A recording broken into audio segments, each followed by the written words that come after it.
Day 5 of Bills training camp in the books. Lindsey, Moppert, John Scott. And let me tell you, the magic of television.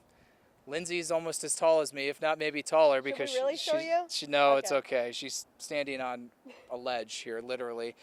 Bills' first day of pads here at training camp, and some noteworthy injuries before things even hit the field.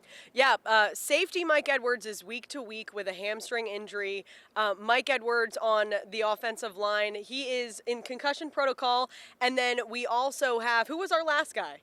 It was Chase Claypool is day-to-day with a toe injury here. Yep. And obviously, wide receiver and safety are the two most talked about position groups here and battles of sorts here. And Mike Edwards had ascended to cede more time with the first team after it was Damar Hamlin early. So for him not only to be injured and on the shelf again after missing nearly everything of the offseason program with an injury, to now be in training camp and be week to week, that thrusts two guys into the mix. One we've talked about a lot, and that's Damar Hamlin, and another who spent nearly the entire morning with the first team, Cole Bishop. Yeah, it's unfortunate, obviously, for Mike Edwards to miss pretty much all of OTAs and then to come to training camp and kind of see that happen all over again. But then you look at the flip side of it for a guy like Cole Bishop, who is a rookie, obviously, and he's trying to kind of earn his place right now and earn his spot. And this is the time to do just that. So I think you could look at it that way. It's unfortunate for Mike Edwards, but you can also see the bright side and say this is something really great for Cole Bishop, who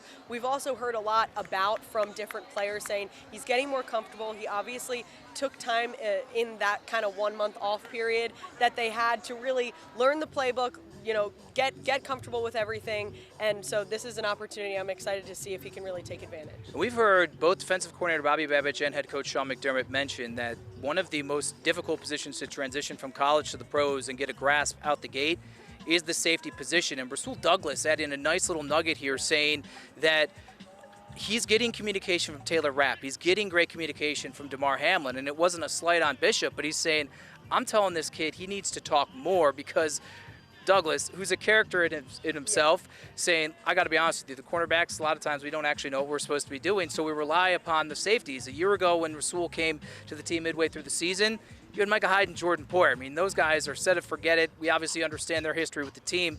Now, new blood. You have Rapp, who's familiar with the system. Damar's familiar with the system.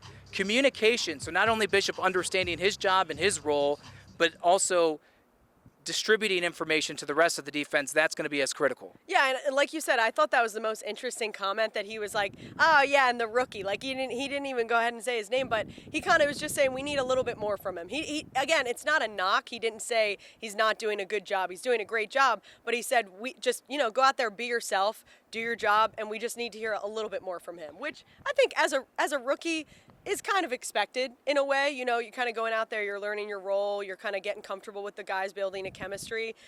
So not necessarily surprised with that comment, but I think we'll see more of that as the weeks go along. And Damar Hamlin also in the mix, but again, it was Cole Bishop almost exclusively with the first team alongside Taylor Rapp, and then it was on the second team, Damar Hamlin. On the receiver side of things, the Claypool injury also throws a little nugget in and maybe clears a path for a guy that, while I hadn't been here the past couple days, I noticed it today. He was a bit of a dark horse coming into camp. Tyrell Shavers, I think, Lindsey, this is a guy, he's not going anywhere. I think this is going to be a guy in the thick of it, pushing some far more well-known names like a Chase Claypool, a Marquez Valdez-Scantling, potentially for that 5th or 6th wide receiver spot. And you'll love stories like that, honestly, John, just because, again, as you said, he's kind of coming out of the dark, right? Like, he's not really one of those names that right off the bat everyone's like, oh, he's fighting for a spot, he's going to be fighting for a spot. And guess what? Good for him, because he's going out there when it matters most at training camp, on the field, making plays. That's all they want to see. They want to see which guys, especially in pads. Joe Brady said the other day, you know, I think the question was kind of along the lines of asking which receiver does he feel like maybe has stood out to this point. And he said, I hate to cop out of this question a little bit, but I think what's going to stand out the most is when these guys are putting the pads on, who is really taking that next step. And Tyrell Shavers is putting his name on that list. And Sean McDermott saying before practice today when asked about Shavers, he said,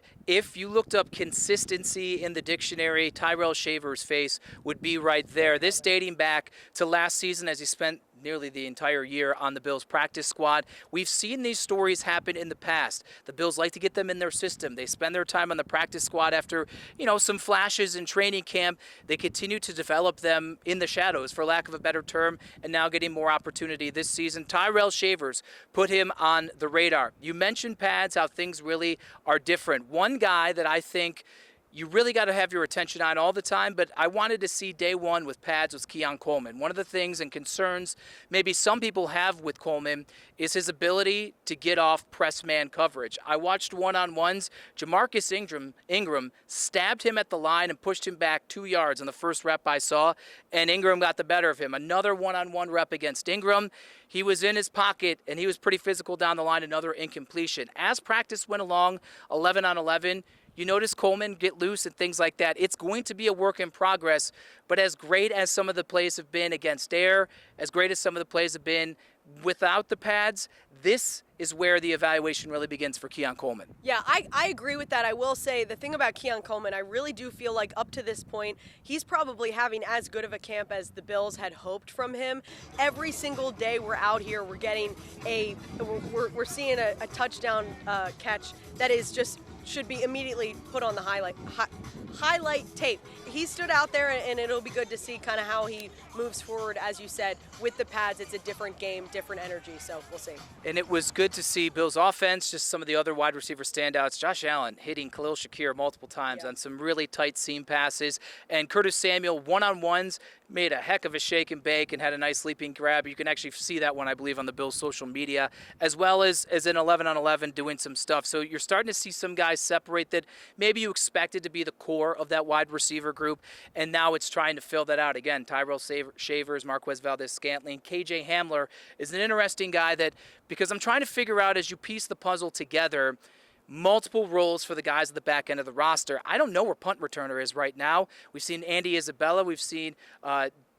I can't remember. It's for not Deontay Hardy. That was last year. And the rookie cornerback, as well as KJ Hamler. So if he's one of the three and he can provide a different dynamic at the wide receiver group and be the team's punt returner, just put that in the back of your head there.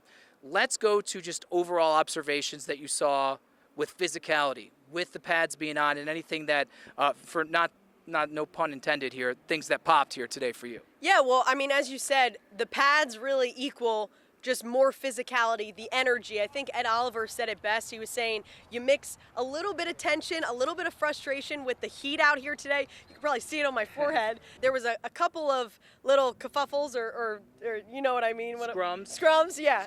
Scuffles. I like scuffles. That's my favorite.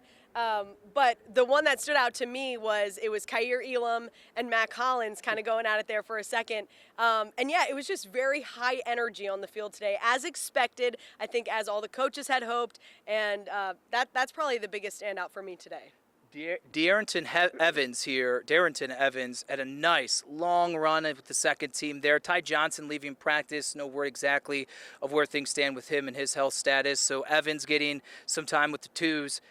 Ripped off, 50, 60-yard run here. So this is now where the evaluation truly begins, where you look at the Bills' offensive line, you look at the Bills' defensive line, and you look at the running game and kind of how all of this is going to stack up. So Evans kind of with the highlight in terms of the running game here. I tried catching some of the one-on-ones between offensive line and defensive line. Was able to catch one rep of Gable Steveson. There you go.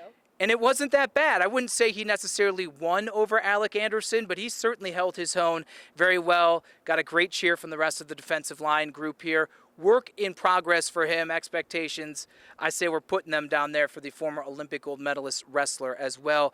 Yeah, the other scrum, I believe, Alec Anderson was. Yes, it was. That was the first one. I was watching the one-on-one DB wide receivers. I look to my left, and I see, I'm not kidding you, like 20 Bills players all in one group. I asked another media member, and I'm like, who was that? They're like, I don't know, but Alec Anderson's in the middle of it. Yeah. So these things happen, as Ed Oliver said.